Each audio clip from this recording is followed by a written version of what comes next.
নমস্কার, গ্লোব টিভির সকল দর্শক বন্ধুদেরকে আরো অনেকবার স্বাগত জানিয়ে শুরু করছি আজকে জ্যোতিষশাস্ত্রের লাইভ ফোন অনুষ্ঠান।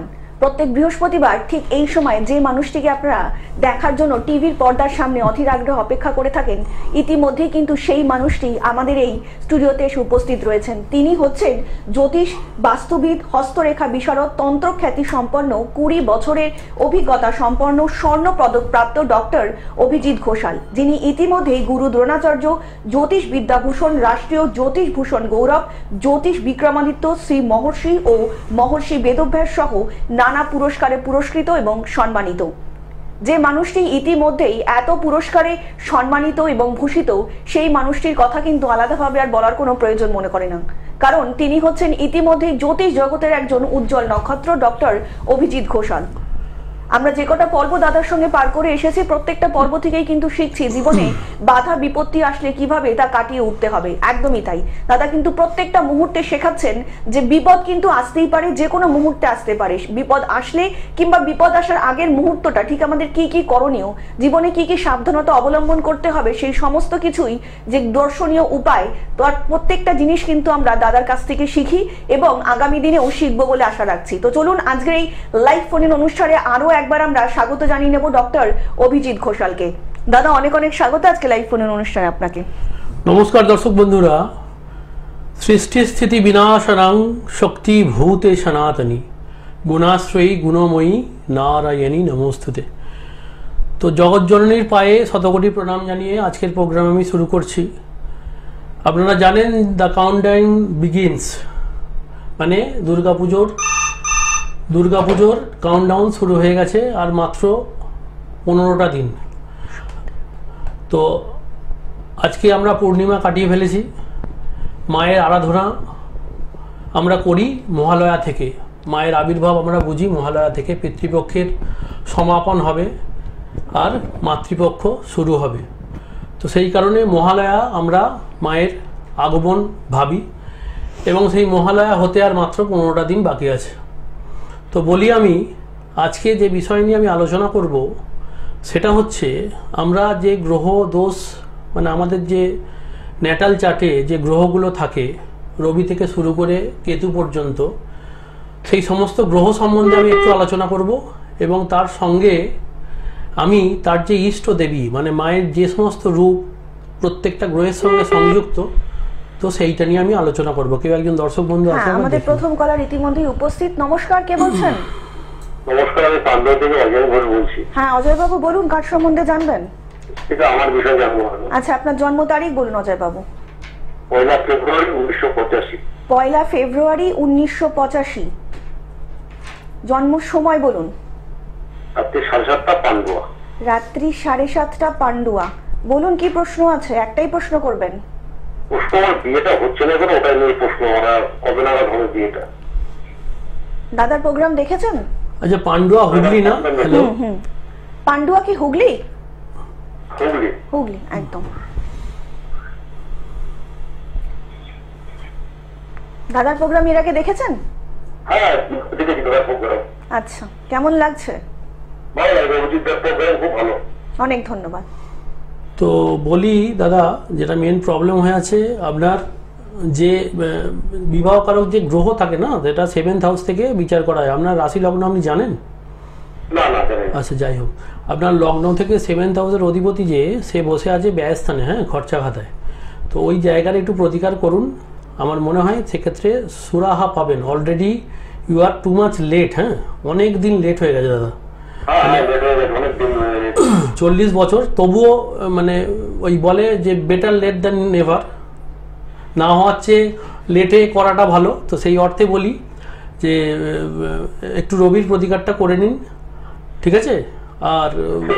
আর রাহুর প্রতিকার একটু করে নিন, আপনার বিবাহর একটা মানে ত্বরান্বিত হয়ে যাবে। হ্যাঁ একদম। আর একটু বিস্তারিত জানতে নিচে যে বুকিং নাম্বারটা রয়েছে সেখানে কিন্তু অবশ্যই যোগাযোগ করতেই পারেন। অনেক ভালো থাকবেন দাদা, যেটা বলছিলেন। তো প্রথম কথা আমরা যেটা আলোচনা করব, প্রথম আমরা ধরি যে আমাদের নবগ্রহ সেগুলো কি কি।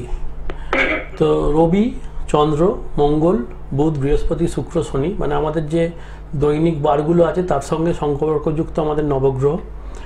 আর তার সঙ্গে এক্সট্রা যেটা আছে সেটা হচ্ছে রাহু এবং কেতু। এই দুটোকে বলা হয় ছায়াগ্রহ বা উপগ্রহ। তো আজকে প্রথম কথা যে রবিকে যদি আমরা বিশ্লেষণ করতে যাই, রবি হচ্ছে আত্মার কারক। রবি মানে প্রথমেই আমাদের যেটা মাথায় আসে সেটা হচ্ছে আমাদের যে গ্রহগুলি, বাকি যে গ্রহগুলি আছে সেগুলো রবিকে কেন্দ্রবিন্দু করে ঘুরে বেড়াচ্ছে। সুতরাং একবার আপনারা চিন্তা করে কাইন্ডলি দেখবেন যে যদি আমাদের এই গ্রহের যে ফরমেশন, যদি একটা দিন আমরা সকালবেলা উঠে দেখি যে সূর্যটা ওঠেনি বা আকাশ মেঘাচ্ছন্ন হয়ে আছে, তার কিন্তু ডাইরেক্ট একটা এফেক্ট আমাদের মনের ওপর পড়ে, আমাদের আত্মার ওপর পড়ে। বিশেষ করে যে আমাদের দিনের শুরুটা যদি একটা ঝলমলে আলোকজ্জ্বল দিনে হয়, তাহলে দেখবেন আপনি অনেক চনমনেভাবে আপনার সমস্ত দিনের ক্রিয়াগুলো শুরু করতে পারছেন। কিন্তু সকালে উঠে দেখেন যদি যে আকাশের মুখটা ভার হয়ে আছে বা প্রচণ্ড কালো হয়ে আছে, তখন দেখবেন আপনার আত্মার ওপর তার একটা এফেক্ট পড়বে। কোনো একজন দর্শক বন্ধু আছে, একটু দেখে নিই। হ্যাঁ, নমস্কার, কে বলছেন? নমস্কার। নমস্কার, বলুন কে বলছেন? আমি শুভজিৎ দত্ত বলছি মেদিনীপুর থেকে। আচ্ছা, শুভজিৎ বাবু কার সম্বন্ধে জানবেন? হ্যাঁ ম্যাম, নিজের সম্বন্ধে। আচ্ছা, নিজের জন্ম তারিখ বলুন। 26/7/1992। জন্ম সময় বলবেন শুভজিৎ বাবু? সকাল 11টা। সকাল 11টা। জন্মস্থান? বর্ধমান। বর্ধমান। বলুন কি প্রশ্ন? একটাই প্রশ্ন করবেন। কম্পিটিটিভ এক্সাম জিজ্ঞাসা কবে নাগাদ পাবো বা আদৌ পাবো কি? আচ্ছা আচ্ছা, আমি কোশ্চেনটা বুঝতে পারলাম না দাদা। উনি কম্পিটিটিভ এক্সাম দিচ্ছেন, কবে নাগাদ পাবেন এরকম কিছু জিজ্ঞেস আচ্ছা, করছেন। আপনি কম্পিটিটিভ এক্সাম দিচ্ছেন? হ্যাঁ স্যার। আচ্ছা, আপনার পাওয়ার চান্স প্রচণ্ড পজিটিভ আছে। হ্যাঁ, এই বছর কিছু হবে না, পরের বছর you will get a good chance. আচ্ছা, কি কি কম্পিটিটিভ দিচ্ছেন একটু বলবেন কাইন্ডলি? এই পোস্টাল ব্যাংকিং, রেলে। আচ্ছা, যাই হোক, আপনার প্রশাসনিক ক্ষেত্রে রবি এবং বৃহস্পতি খুব ভালো জায়গায় থাকার দরুন আপনার চান্সেস আছে। ঠিক আছে, মেন প্রবলেম যেটা হয়েছে আপনার রাহু এবং কেতু কলিতে নিচস্থ হয়ে বসে আছে। হ্যাঁ, তাহলে রাহু এবং কেতু যদি কলিতে নিচস্থ হয়ে বসে থাকে, এটা কলিযুগ। এতে রাহুকে আমি বারবার আলোচনা করি যে রাহুকে বলা হয় কলির রাজা এবং কেতু মন্ত্রীসম দেখা হয়। তো সেক্ষেত্রে আপনি এই যে রাহু আর কেতুর প্রপার প্রতিকার না করলে কিন্তু আপনার ওই তীরে এসে দাদা তরি ডুববে। হ্যাঁ, অ্যাকচুয়ালি যাই এই যে রাহু কেতু যাদের খারাপ হয় না, তাদের গেটেবিলিটিটা খুব কমিয়ে দেয়। ওকে, আপনার সব থেকেও আপনার ইমপ্লিমেন্ট হবে না, বুঝতে পেরেছেন? আপনার জ্ঞানের ইমপ্লিমেন্ট হবে না। সেই কারণে বারবার বলছি যে একটু রাহু কেতুর প্রতিকারটা কাইন্ডলি করিয়ে নিন, আপনার চান্সেস আছে।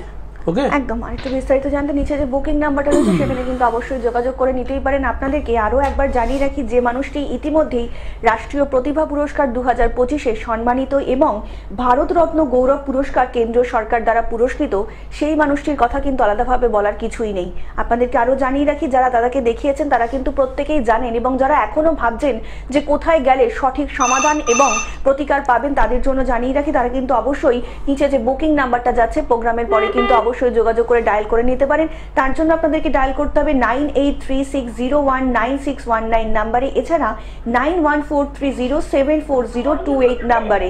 এছাড়া আপনার দাদাকে কিন্তু পেয়ে যাচ্ছেন ধামশিয়া ঝন্টি শীতলা কালী আশ্রমে, ঘোষালপাড়া জলাধার, ইন্ডিয়ান ব্যাংক থেকে ঠিক 5 মিনিটের ডিস্টেন্সে। এছাড়া কিন্তু দক্ষিণেশ্বরে বুধবার দিন, একদমই তাই, দক্ষিণেশ্বরে বুধবার দিন বিকেল 4টে থেকে 8টার মধ্যে পেয়ে যাচ্ছেন, এবং কিন্তু কোলাঘাটেও পেয়ে যাচ্ছেন। সেটা কিন্তু অপশনাল, সেটা কিন্তু অবশ্যই আপনার নিচে যে বুকিং নাম্বারটা রয়েছে সেই বুকিং নাম্বারে যোগাযোগ করে কিন্তু পেয়ে যেতেই পারেন ডক্টর অভিজিৎ ঘোষাল। আপনার এবং আপনার প্রিয়জনের জীবনকে একটু সুন্দর করে পরিবর্তন করে দিতে পারে যিনি হচ্ছেন ডক্টর অভিজিৎ ঘোষাল। দাদা, আলোচনায় আসবো, একজন বন্ধু এসেছেন। নমস্কার, কে বলছেন?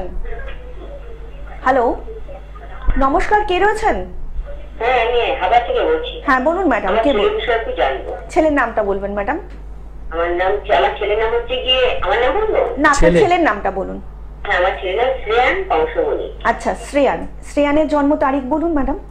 হ্যাঁ, 9/10/2018। 9/10/2018। 2018। হ্যাঁ, জন্ম সময় বলুন শ্রেয়ানের। সকাল 10:49। সকাল 10:49। হ্যাঁ, জন্মস্থান? জন্মস্থান হচ্ছে গিয়ে নীলরতনী, কলকাতা। কলকাতা। আচ্ছা, বলুন এবার কি প্রশ্ন আছে শ্রেয়ানের জন্য আপনার? হ্যাঁ, আমি ছেলেটা একটু ভয় পায়, ছেলেটা প্রচুর কম, কি কারণে? আচ্ছা আচ্ছা আচ্ছা, তাই আমি ভাবলাম হয়তো ছেলের পরবর্তীকালে কেরিয়ার সম্বন্ধে জানবেন।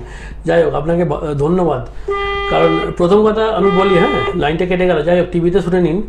ব্যাপার হচ্ছে আপনার ছেলের যে দুটো জায়গায় প্রবলেম হয়ে আছে, চন্দ্রের ঘরে রাহু থাকার জন্য ওর মন সবসময় মানে ভয়ে যুক্ত হবে, আর এর মঙ্গল কেতুযুক্ত হয়ে থাকার জন্য মঙ্গল আত্মবিশ্বাসের কারক, আত্মবিশ্বাস যার বেশি হয় তার ভয় কিন্তু কম পায়। হ্যাঁ, এর যেহেতু আত্মবিশ্বাস বা আত্মবলটা কেতুযুক্ত মঙ্গলের সঙ্গে থাকার দরুন কম, সেই কারণে এর অনেকগুলো জায়গায় প্রবলেম হয়ে আছে। প্রথম কথা, লগ্নে শনি, মঙ্গল কেতুযুক্ত হয়ে আছে এবং রাহু চন্দ্রের ঘরে বসে আছে। হ্যাঁ, এই তিনটে প্রবলেম এর হয়ে আছে। তাহলে এর চন্দ্র পীড়িত, এর মন পীড়িত, এর আত্মবল পীড়িত, আর লগ্ন মানে আধার পীড়িত। হ্যাঁ, এই কারণে ভয় পাচ্ছে, এমন কিছু ব্যাপার নয়। কোনো ভালো জ্যোতিষের সঙ্গে কনসাল্ট করুন, ছোটোখাটো মানে দৈবের দ্বারা এটা ঠিক হয়ে যাবে। হ্যাঁ, একদম আলোচনা আসছে। আলোচনায় যেটা আমাদের আসার কথা হচ্ছে সেটা হচ্ছে, প্রথম কথা বলি রবি। রবি হচ্ছে আলো। হ্যাঁ, তার যদি যাদের জন্মছকে রবি খারাপ, তাদের মধ্যে আলোর অভাব হবে, তাদের জীবনের প্রতিটা পদে দেখবেন মানে হাতড়াতে হচ্ছে। তো সেই অর্থে রবিকে ঠিক করার জন্য আমরা কার শরণাপন্ন হব? আমরা রবির যে ইষ্ট দেবী, তিনি মায়ের হচ্ছে মাতঙ্গী রূপ। মায়ের মাতঙ্গী রূপ হচ্ছে রবির ইষ্ট দেবী, মানে রবির মা বলা হয় মাতঙ্গীকে। মাতঙ্গীর রূপ কিরম? দেবীর হাতে আছে বীণা, মানে মায়ের এক হাতে বীণা, এক হাতে আছে অসি বা খড়গ। আচ্ছা, আর মা ময়ূরের ওপর দেখবেন অবস্থান করে আছেন। হ্যাঁ, তার গায়ের বর্ণ দেখবেন গাঢ় নীল, এবং তিনি নৃত্যরতা, মানে ওই তার যে ভঙ্গিমাটা যেন নৃত্য করছেন এরকম। তো রবির অশুভ প্রভাব থেকে বাঁচতে আমাদের মা মাতঙ্গীর প্রভাব মানে পূজা করতে হবে। তাহলে মাতঙ্গীর পূজা করলে কি হবে? তিনি সঙ্গীত এবং শিল্পের দেবী। সবচেয়ে বড় কথা, মাতঙ্গী যেটা আমাদের মধ্যে সঞ্চার করে সেটা হচ্ছে শক্তি। তো রবির কুপ্রভাবে, যাদের জন্মছকে রবির কুপ্রভাব পড়ে আছে, তাদের দেখবেন যে আত্মবিশ্বাস খুব কম হয়। হ্যাঁ, তা আমরা মা মাতঙ্গীর যদি পুজো করে থাকি, যেটা প্রথম দিন নবরাত্রি যখন দেখবেন চালু হচ্ছে, যখন দেখবেন মহালয়ার পর থেকে নবমী পর্যন্ত নবরাত্রি চালু হয়। নবরাত্রিতে এক এক দিন মায়ের আমরা এক একটা রূপের পুজো করে থাকি। প্রত্যেকটা দিন মায়ের আলাদা আলাদা রূপের পুজো হয়। বিশেষ করে যারা নর্থ ইন্ডিয়ান, তারা এই নবরাত্রিটা খুব বেশি মাত্রায়, আমাদের যারা মানে আমরা পূর্ব বাংলা বা আমাদের পূর্ব ইস্টার্ন রিজিয়নে যারা আমরা বাস করি, আমাদের মধ্যে নবরাত্রির প্রভাবটা একটু কম। আমরা মা যেহেতু দুর্গার আরাধনা করি, এবং নবরাত্রি যে মা দুর্গারই 9টা রূপ, তো সেই অর্থে আমরা যেহেতু মা দুর্গার মানে ডাইরেক্ট আরাধনা করি, তো আমাদের এখানে নবরাত্রির প্রভাবটা কম। কিন্তু দেখবেন যারা নর্থ ইন্ডিয়ান, যারা সাউথ ইন্ডিয়ান, তাদের মধ্যে নবরাত্রিটা বিশেষভাবে প্রচলিত, এবং প্রত্যেকটা দিন মহালয়া থেকে শুরু করে প্রত্যেকটা দিন, মানে মহালয়ার পর দিন যে থেকে শুরু করে নবমী পর্যন্ত প্রত্যেকটা দিন মায়ের এক একটা রূপের পূজা করা হয়। তো প্রথম দিনে যেটা আমরা করে থাকি সেটা হচ্ছে মা মাতঙ্গীর পূজা, এবং সেটা রবি গ্রহের কুপ্রভাব থেকে বাঁচার জন্য। আচ্ছা, কেউ একজন আছে? হ্যাঁ, নমস্কার, কে বলছেন? হ্যালো। হ্যাঁ নমস্কার, বলুন কে বলছেন? হ্যাঁ বলবো? হ্যাঁ বলুন। হ্যাঁ, আমার ভাইরা ভাই মৃণাল কান্তি পতি নাম। আচ্ছা, মৃণাল কান্তি বাবু, বলুন এবার কি তারিখটা বলুন। 11/5/1978। 11/5/1978। জন্ম সময়? সন্ধ্যা 6টা। সন্ধে 6টা। জন্মস্থান? হাওড়া। হাওড়া। বলুন কি প্রশ্ন আছে এবার? ওর শরীর সম্বন্ধে জানতে। আচ্ছা,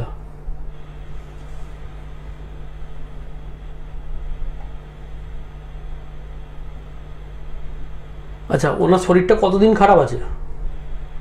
এই মাস 6-7 খুব খারাপ হচ্ছে। মানে আমি বলতে চাইছি, যেটা আমার বলার বক্তব্য, যে এইটা 2025-এ তো?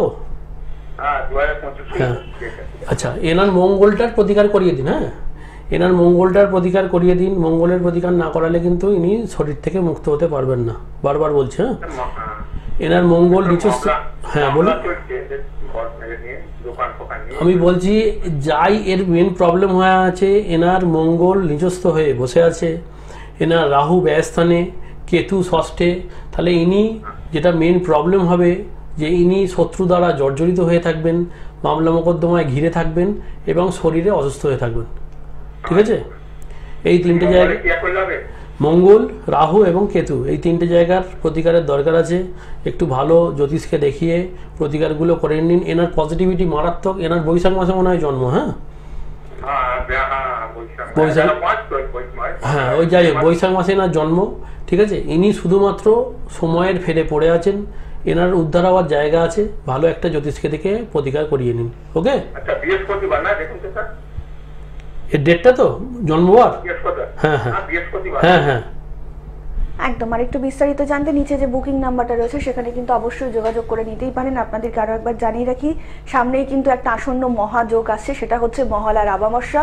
যে সকল ভক্তবৃন্দরা রয়েছেন গ্রহদোষ নিবারণ করতে চাইছেন তারা কিন্তু অবশ্যই নিচে যে বুকিং নাম্বারটা রয়েছে সেই বুকিং নাম্বারে যোগাযোগ করে দাদার যে নিজস্ব আশ্রম রয়েছে ঝন্টি শীতলাকালী আশ্রমে, অমাবস্যার দিন কিন্তু দাদাকে আপনারা সেখানে পেয়ে যাবেন এবং আপনারা কিন্তু অবশ্যই গ্রহদোষ খণ্ডন করতে পারেন। সেখানে কিন্তু বিশেষ নবগ্রহের হোমযজ্ঞ দিদি দাদা করবেন এবং দাদা কিন্তু সেই সময় কিন্তু আপনাদের প্রত্যেকটা যে সকল মানুষ রয়েছেন যাদের গ্রহদোষ রয়েছে এবং যারা বিভিন্ন সমস্যার মধ্যে সম্মুখীন হয়ে রয়েছেন তাদের কিন্তু অবশ্যই জীবন থেকে সেই গ্রহদোষ এবং সমস্যাগুলো কাটানোর চেষ্টা করবেন। তারা কিন্তু অবশ্যই যোগাযোগ করতে পারেন নিচের বুকিং নাম্বারে। আপনাদেরকে আরও একবার জানিয়ে রাখি, যারা ইতিমধ্যে দেখিয়েছেন তারা কিন্তু জানেন এবং যারা এখনো চাইছেন সমস্যায় পড়লে কোথায় যাবেন বুঝতে পারবেন না, তারা কিন্তু অবশ্যই ডক্টর অভিজিৎ ঘোষালের সঙ্গে যোগাযোগ করতেই পারেন। যে মানুষটি ইতিমধ্যেই রাজস্থান মেওয়ার থেকে অন্তর্দেশীয় ডক্টরেট এবং ফ্লোরিডা ইউএস থেকে আন্তর্জাতিক স্তরে ডিগ্রি কমপ্লিট করেছেন, সেই মানুষটি সম্পর্কে কিন্তু আর আমাদের কিছুই বলার থাকে না, কারণ সেই মানুষটি কতটা দক্ষ এবং কতটা অভিজ্ঞ তার কিন্তু এইসব পুরস্কার প্রাপ্তি আমাদেরকে জানিয়ে দিচ্ছে যে সেই মানুষটি কতটা পারে মানুষের জীবনের সমস্যা আসলে সেই সমস্যাগুলোর সমাধান করে নিতে। তাই যারা আপনারা সত্যি সত্যি চাইছেন জীবনের সমস্যার সমাধান খুঁজে বার করবেন এবং জীবনকে একটু সুন্দর করে গুছিয়ে নেবেন, তারা কিন্তু অবিলম্বে যোগাযোগ করে নিতেই পারেন। দাদা আলোচনা আসবো, একজন বন্ধু এসেছেন। নমস্কার, কে বলছেন? হ্যাঁ, আমি শিমুলারি থেকে বলছি। হ্যাঁ বলুন, কে বলছেন? আমি অর্ধেন্দু মতিলালের সম্বন্ধে জানতে চাই, আমার ছেলে। আচ্ছা, একটু আরেকবার নামটা বলবেন। অর্ধেন্দু মতিলাল। অর্ধেন্দু, আচ্ছা। জন্ম তারিখ বলবেন? হ্যাঁ, 3/1/90। 3/1/90। হ্যাঁ, রাত্রি 12:47। রাত্রি 12:47। জন্মস্থান? সোনারপুর। সোনারপুর। বলুন কি প্রশ্ন আছে? একটাই প্রশ্ন করবেন। কেরিয়ার, আচ্ছা। কেরিয়ারটা তো অনেক ভাস্ট দাদা। দাদা প্রোগ্রাম আগে দেখেছেন? বাহ, খুব ভালো লাগলো। কেমন লাগছে দাদার প্রোগ্রাম? ভালো, ধন্যবাদ। আচ্ছা, ছেলের কেরিয়ার নিয়ে জানবেন। প্রত্যেকটা মা বাবা, যারা আমরা মা, অ্যাকচুয়ালি ব্যাপার হচ্ছে মা বাবা হয়েছি না, প্রত্যেকেরই এই জায়গাটা খুব ভয়ের জায়গা থাকে যে ছেলে কি করবে ভবিষ্যতে। আমরা ছেলের জন্য যেটা, ছেলেটা ভবিষ্যতে কি করবে আর কি, যে ঠিক মতো দাঁড় করাতে পারবো। তো আপনার ছেলের ভাগ্যস্থানে বৃহস্পতি আছে, ঠিক আছে। তো বৃহস্পতি যদি ভাগ্যস্থানে থাকে সে তৈরি হয়ে যাবে, হ্যাঁ। কিন্তু এর কর্ম পেতে একটু অস্থিরতা হবে, ঠিক আছে। কর্ম পেতে গিয়ে একটু অস্থিরতা হবে, but at the end of the day he will get a good career. Okay, এ কি নিয়ে পড়াশোনা করছে? হ্যালো, হ্যাঁ, আপনার ছেলে কি নিয়ে পড়াশোনা করেছে দাদা জানতে চাইছেন? না, পড়াশোনা বেশি দূর করতে পারিনি। হ্যাঁ, সেটা আমি বলছি কি নিয়ে পড়ছে, সেটা কি করছে এখন? না, পড়াশোনা করতে পারিনি, এখন তো পড়ে না। আমি বলছি এর চতুর্থে রাহু আছে, পড়াশোনাটা কম হবে, ওটা বলছি না। আমি বলছি কত দূর করেছে, কি করছে এখন। আমার বলার বক্তব্য কি করছে এখন আর কি। এখন কিছু করে না সেরকম। আচ্ছা, একে আমি যেটা বলি, ঠিক আছে, আমার কথাটা শুনে নিন। একে ওই লোহা লক্করের কাজে দিন, ঠিক আছে। এ কিন্তু জীবনে একটু লোহা লক্করের কাজে দিন, এই জীবনে সাইন করে যাবে, হ্যাঁ, ঠিক আছে। এই একটা দিক বললাম। আর দ্বিতীয় দিক যদি মনে করেন, যদি মানে বাড়ির বাইরে পাঠিয়ে হাতের কাজ সোনার লাইনে শেখাতে পারেন, সেটা চশমার এর দ্বারা হওয়া মুশকিল আছে, বুঝতে পেরেছেন। এর দ্বারা চশমা হওয়া মুশকিল আছে, কারণ এর রবি পীড়িত আছে। হ্যাঁ, বিয়ের একটু দেরি আছে, বিয়ের এক্ষুনি দরকার নেই। বিয়ের না, আগে ছেলেকে ইনকাম দিন, তারপরে বিয়ের ব্যাপারে চিন্তা করবেন। বিস্তারিত জানতে নিচে যে বুকিং নাম্বারটা রয়েছে অবশ্যই কিন্তু প্রোগ্রামের পরে যোগাযোগ করে নিতেই পারেন। অনেক ভালো থাকবেন দাদা। যেটা বলছিলেন কি বলে, অ্যাকচুয়াল ব্যাপার হচ্ছে আমি জিজ্ঞেস করতে চাইছি, এক উনি উত্তর দিচ্ছেন, আর এক পড়াশোনা হয়নি। চতুর্থে রাহু আছে, পড়াশোনার নিম্ন শিক্ষায় বাধা আছে, সেটা আমিও দেখতে পাচ্ছি। যাই হোক, তো মেন জায়গা হচ্ছে এরপর আমি যেটা আলোচনা করবো সেটা হচ্ছে চন্দ্র। চন্দ্র হচ্ছে মনের কারক, চন্দ্র মনের কারক, চন্দ্র হচ্ছে মাথার কারক। হ্যাঁ, তো আপনাদের যদি কারোর আর একটা জিনিস দেখবেন, রাত্রিবেলা যখন চন্দ্রের দুটো সিস্টেম হয়, একটা হচ্ছে চন্দ্র 15 দিন বৃদ্ধি পায় এবং চন্দ্র 15 দিন হ্রাস পায়। তো চন্দ্রের 15 দিন যে বৃদ্ধি পায় সেটাকে বলা হয় শুক্লপক্ষ, এবং যেটা 15 দিন হ্রাস পায় সেটাকে বলা হয় কৃষ্ণপক্ষ। আপনারা সবাই জানেন সেটা নিশ্চয়ই। কৃষ্ণপক্ষের সমাপনে আমাদের অমাবস্যা হয় এবং শুক্লপক্ষের সমাপনে পূর্ণিমা হয়। তো চন্দ্র যখন শুক্লপক্ষে থাকে তখন আমাদের দেখবেন আকাশে একটা সুন্দর চাঁদ আমরা দেখতে পাই, এবং যেটা রাত্রিটাকে অনেকটাই আলোকিত করে। তাহলে সূর্যের দ্বারা আলো নিয়ে আর কি, সূর্যের থেকে আলো নিয়ে চন্দ্র আমাদের রাত্রিটাকে অনেকাংশে, যখন বিশেষ করে একটা দেখবেন মোটামুটি 20 দিন আমাদের চন্দ্র আলো দেয়। হ্যাঁ, তো সেই অর্থে চন্দ্রও কিন্তু আলোর কারক। চন্দ্র আমাদের কিসে আলো দেয়? চন্দ্র আমাদের মনে আলো দেয়। যাদের চন্দ্র পীড়িত হয় তাদের দেখবেন যে তারা মনে কিন্তু খুব দুর্বল হয়। আর কি হয়? খুব অল্প ক্ষণভঙ্গুর হয়, অল্পেতে দুঃখ কষ্ট অতিরিক্ত পায়। আর এই যে বলছিল ভয় ভীতি, একটু আগে আমার কাছে একটা ফোন এলো, দেখবেন ভয় ভীতির কথা বলছিল না, সেটা যদি চন্দ্র পীড়িত হয় ভয় ভীতির কারক হয়। আর কি হয়? চন্দ্র যদি কোনো সময় দেখবেন যদি কেতুযুক্ত হয়ে থাকে কারোর চন্দ্র, বা চন্দ্র রাহুযুক্ত হয়ে আছে, দেখবেন তার মায়ের কিন্তু একটু শারীরিকভাবে অস্থিরতা হয়, এবং অনেক ক্ষেত্রে দেখা যায়, ম্যাক্সিমাম ক্ষেত্রে দেখা যায় যে মেন্টাল প্রবলেম মায়ের আছে। ঠিক আছে, মানসিক রোগের শিকার হয় আর কি, ভুলে যাওয়া, মুক্ত এই সমস্ত শিকার হয়। তো এই চন্দ্রের যে মানে দেবী আছে, আরাধ্যা দেবী, সে তার নাম হচ্ছে ভুবনেশ্বরী। ভুবনেশ্বরী দেবীর আরাধনা করলে আমরা চন্দ্রের যে কুপ্রভাব তা থেকে আমরা মুক্তি পাই। ভুবনেশ্বরী দেবীর কি দৈহিক গঠন কি? ভুবনেশ্বরী দেবী দেখবেন ত্রিনয়না, তার 4টি হাত, তিনি রত্নখচিত মুকুট ধারণ করে আছেন। তাহলে আমরা যদি আমাদের মানসিক শান্তি লাভ করতে চাই, তাহলে সেই অর্থে আমাদের মা ভুবনেশ্বরীর পুজো করলে আমরা মানসিক শান্তি লাভ করব, এবং চন্দ্রের প্রভাব, যে কুপ্রভাব, তা থেকে আমরা মুক্ত পাবো। কেউ একজন আছে? হ্যাঁ, নমস্কার, কে বলছেন? হ্যাঁ, নমস্কার। নমস্কার, বলুন কে বলছেন? আমি আমার হাজবেন্ডের বিষয়ে একটু জানতে চাই। হ্যাঁ, হাজবেন্ডের নামটা বলবেন ম্যাডাম। জয়ন্ত বিশ্বাস। হ্যাঁ, জয়ন্ত। আচ্ছা, জয়ন্ত বাবুর জন্ম তারিখ? জন্ম তারিখ 21শে আগস্ট। 21শে আগস্ট। 83। হ্যাঁ, 21শে আগস্ট 1983। 1983। আচ্ছা, জন্ম সময় বলবেন? সকাল। সকাল 7টা। জন্মস্থান? হ্যাঁ, চুচুড়া। আচ্ছা, বলুন এবার কি প্রশ্ন আছে? মানে উনি তো রাজমিস্ত্রি কন্ট্রাক্টরের ব্যবসাটা করছে, ওটা একটু কিরকম কি চলছে বা কি করলে ভালো হয় ওটা একটু জানাবেন। একদম অবশ্যই, আপনি টিভিতে শুনতে থাকুন, দাদা বলে দিচ্ছেন। কারেন্ট তো চলে গেছে। যাই হোক, আমি আপনাকে বলছি, আপনার যে স্বামীর চতুর্থ যে গ্রহ বসে আছে, উনি কি পার্টনারশিপ ব্যবসা করেন? না, হ্যাঁ। পার্টনারশিপ ব্যবসা করেন? না। পার্টনারশিপ ব্যবসা করেন কি? হ্যাঁ, উনি কন্ট্রাক্টরের ব্যবসা করছেন।